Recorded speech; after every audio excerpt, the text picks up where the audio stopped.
They sat across from me, smiling like nothing had ever happened. My dad, my mom, my brother, my sister. Years of silence suddenly erased with one simple invite. Let's have dinner. I stirred my drink slowly, listening to the ice clink against the glass.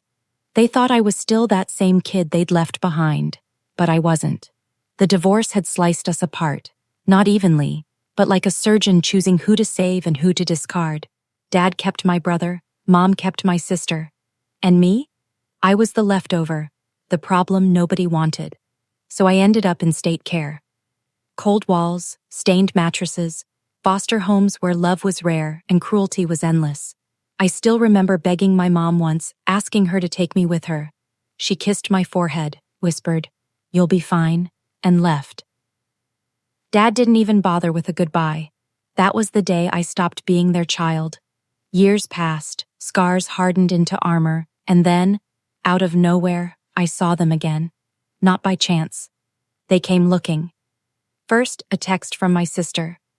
"We miss you. Let's reconnect." Then a call from my brother. "It's been too long." Finally, my mom's syrupy voice over the phone, pretending none of it had ever happened. For a moment, I almost believed them. Almost. But their timing gave them away. My career was booming. My name carried weight. My bank account wasn't exactly a secret. They hadn't missed me. They missed what I'd become. I didn't hang up. I didn't explode. Instead, I agreed. I smiled through their fake warmth, let them rewrite the past with pretty lies, and they thought I was silent because I was emotional. But my silence wasn't weakness, it was strategy. Because this time, I wouldn't beg to be chosen. This time, I would be the one choosing. Step 1, control the stage. I invited them to dinner, private room, expensive, elegant. Every detail whispered power, my power. Step 2, set the trap. I let them talk first, let them gush about family reunions, healing wounds, needing each other. Step 3, the reveal. When the check came, I slid a folder across the table. Not pictures, not memories, paperwork. Every letter they ignored from the state, every time they refused to take me in. Signed proof of their abandonment. I had kept everything. My dad's jaw tightened as he flipped through the pages. My mom's smile trembled, cracking.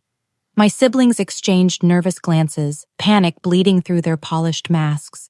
I leaned forward and said quietly, "Do you know what it's like to sit in a foster home on your birthday, waiting for parents who never show up?" No one answered. They couldn't. I kept going.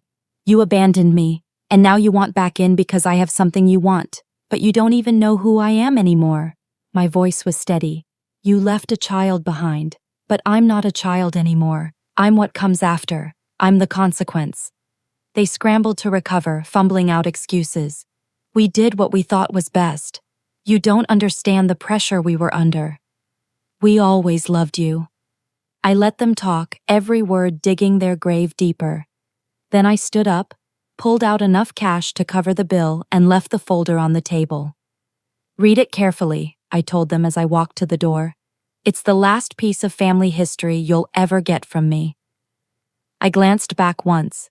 Their faces blurred together, shock, guilt, desperation, but none of it touched me. In the days that followed, the messages poured in. Apologies, pleas, promises to change. I deleted every text, ignored every call, until finally, silence. But for the first time in my life, silence didn't feel like abandonment.